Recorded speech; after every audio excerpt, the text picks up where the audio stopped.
আমাদের চিন্তাই আমাদের দুঃখের প্রধান কারণ। রাধে রাধে সবাইকে, নমস্কার, আমি দেবলীনা। চিন্তা সেটি কিভাবে দুঃখের কারণ হতে পারে? প্রশ্ন এটাই। আমরা প্রায় প্রত্যেকটা মানুষই প্রতিনিয়ত নানা কারণে দুঃখ প্রকাশ করতে চলেছি। অনেকে সেটা খুলে প্রকাশ করতে পারে, অনেকে পারে না, বেশিরভাগ মানুষই পারে না। কি কি হতে পারে সেটা? কোনো কাছের মানুষ আমাদেরকে ছেড়ে চলে গেছে, কোনো স্বপ্ন পূরণ হয়নি, অনেক চেষ্টা করা হয়েছে, পূরণ হয়নি। কোনো কাছের মানুষ আমাদেরকে ভুল বুঝেছে, আমাদের ব্যাপারে খারাপ মন্তব্য করে বেড়াচ্ছে, ছড়িয়ে বেড়াচ্ছে, যেটা আমরা নিতে পারছি না। আমাদেরকে নিয়ে মানুষ হাসাহাসি করছে। নানা কারণ হতে পারে। এগুলো নিয়েই তো আমরা সংগ্রাম করে চলেছি প্রতিনিয়ত। তো এই যে বিষয়গুলো, ঠিক আছে, আজ এই যে জিনিসগুলো নিয়ে আমরা দুঃখ প্রকাশ করছি, এটার জন্য আমি একটা ছোট্ট উদাহরণ দেবো, ক্লিয়ার হয়ে যাবে কেন দুঃখটা প্রকাশ করছি। আমাদের দুঃখ হচ্ছে কেন? মানুষটি ছেড়ে চলে গেছে বলে, বা স্বপ্নটি পূরণ হয়নি বলে, বা সে আমাদের ব্যাপারে খারাপ জিনিস ছড়িয়ে বেড়াচ্ছে বলে? কি হয়েছে তাতে? এতে দুঃখ হচ্ছে। এটা নিয়ে আমি একটা উদাহরণ দেব।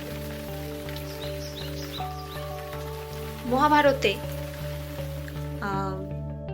কুরুক্ষেত্রের যুদ্ধের আগের ঠিক মুহূর্তে যখন অর্জুন দেখলো যে তার বিপক্ষীয় দল যারা, তারা হচ্ছে তার ফ্যামিলি, মানে তার পরিবার, তো অর্জুন তখন ভগবান শ্রীকৃষ্ণের কাছে বসে পড়েছিল এবং বলেছিল যে আমি যুদ্ধ করতে পারবো না, আমার দ্বারা হবে না, আমি কিভাবে যুদ্ধ করব? আমার বিপক্ষীয় দল যারা আমার পরিবার, আমি আমার পরিবারকে শেষ করবো কিভাবে? ওনার আর যাই হোক, যতই যাই হোক, আমার তো পরিবার, আমি পারবো না।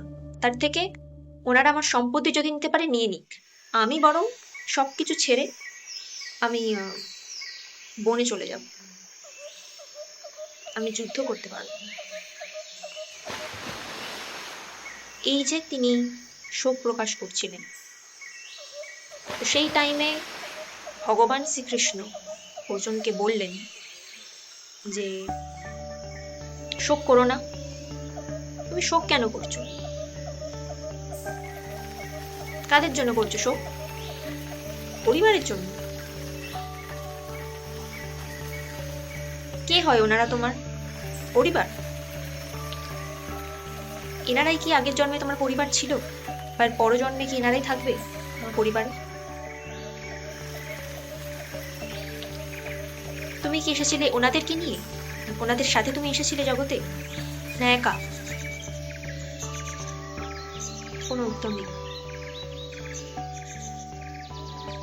আজ যাদের জন্য তুমি যুদ্ধ করতে চাইছো না, তারা কেউ নয় তোমার, জগতে কেউ নেই তোমার, আমাদের কেউ নেই। যদি কেউ থাকে একজনই, সেটা আমি, ভগবান শ্রীকৃষ্ণ, বাকি কেউ নেই, কেউ কারণ নেই জগতে। তুমি কেন শোক করছো? শোক পরিহার করো। এরপরে আরো কারণ আছে, আরো ডিটেলস গেলে ভিডিও বড় হয়ে যাবে। তো এই যে ছোট এই জিনিসটা নিয়ে আমি একটা উদাহরণ দিচ্ছি, যে আজ আমরা যে কারণের জন্য দুঃখ করছি, এই যে বেসিক কারণগুলো যেগুলো বললাম, এগুলো কোনো মানে নেই। আপনি ভাবুন, এই যে উদাহরণটা দিলাম, এটা দিয়ে ভাবুন, যারা আমাদেরকে ছেড়ে চলে গেছে, তারা সত্যি কি আমাদের, আমার? কে তারা আমাদের? আর যে আমার ব্যাপারে খারাপ জিনিস ছড়াচ্ছে, সেই বা কে? বা সে যে জিনিসটা ছড়াচ্ছে, তা ছড়ানোর সাথে আমার কি কিছু, মানে আমার কিছু যায় আসছে? আমার যায় সত্যি আসে?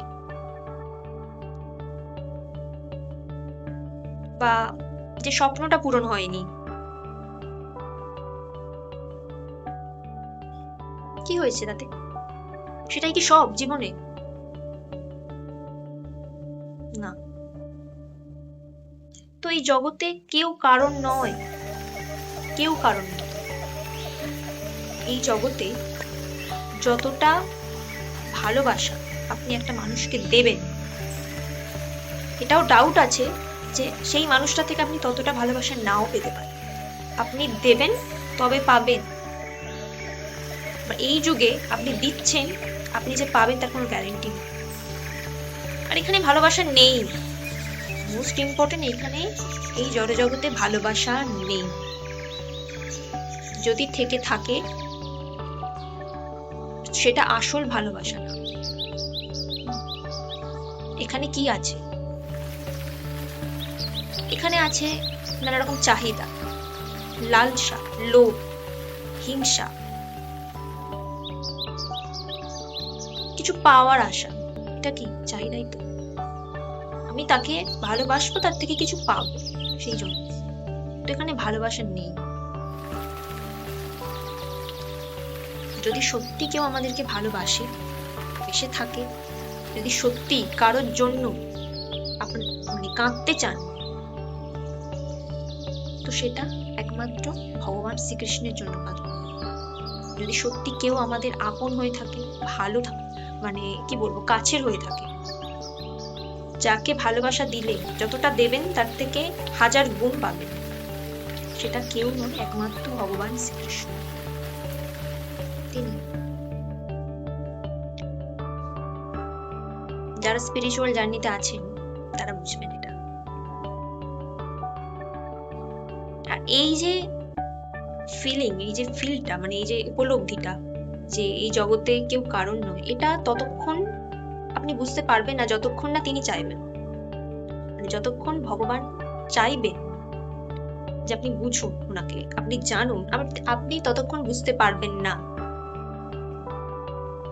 আমি একজনের ভিডিও দেখি, তিনি খুব সুন্দরভাবে একটি কথা বলেছিলেন যে এই যে ভক্তি ভাবটা না, এটা জোর করে আসে না, বা এটা আসে না যতক্ষণ না উপরওয়ালা, বা আপনি যাই বলুন, গড, ভগবান, আল্লাহ, যাই বলুন, যতক্ষণ তিনি না চাইছেন, আপনি ততক্ষণ আপনার মধ্যে সেই স্পিরিচুয়াল ভাব বা ভক্তি ভাব, ভগবানকে জানার যে ইচ্ছাটা আপনি আপনার মধ্যে আসবেন যতক্ষণ না তিনি চাইছেন। তো শোক প্রকাশ করবেন না, জানি জীবনটাই দেখুন জীবনটাই যুদ্ধ, অনেক কিছু হয় আমাদের সাথে, খুব কষ্ট হয়, সবারই কষ্ট হয়, আমারও কষ্ট হয়, বাট তখন এই কথাটা মাথায় রাখবেন যে আপনার মাথার উপর একজন আছে, কষ্ট হচ্ছে ওনাকে বলুন, উনি দেখছেন আপনাকে, আপনার প্রতিটা চোখের জল, দম বন্ধ হয়ে আসা বা সবকিছু তিনি দেখছেন।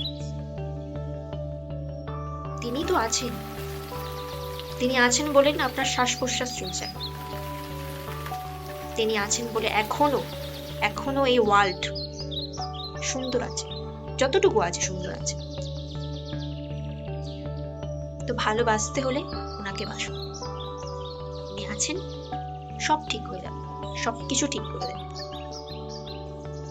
তো এটাই বলার ছিল আমার, যে চিন্তাধারাকে সঠিক কাজে, সঠিক কি কাজ, ভক্তিতে কাজে লাগবে, সবকিছুর মধ্যে ভগবানকে দেখো।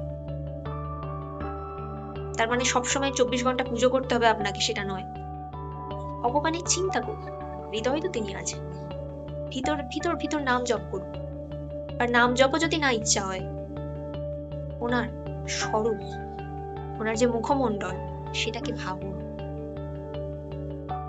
গোবিন্দ গোবিন্দ রাধে বলুন, দেখবেন লাইফে চেঞ্জেস আসবে। আমার লাইফে হয়েছে, পুরোপুরি বলবো না যে ভালো আছি, বাট আছি ভালো।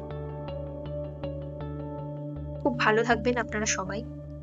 যতজনই ভিডিওটা দেখবেন, জানি না কতজন দেখে, কারণ সবাই তো দেখে না, ভিউজ খুবই কম আসে। আর এই ধরনের টপিকের ভিউজ কম আসবে, কারণ এই পথে সবাই আসে না। যাই হোক, যতজনই দেখবেন পুরো ভিডিওটা দেখুন। আই হোপ এটা আপনাদেরকে একটু হলেও হেল্প করবে। রাধে রাধে।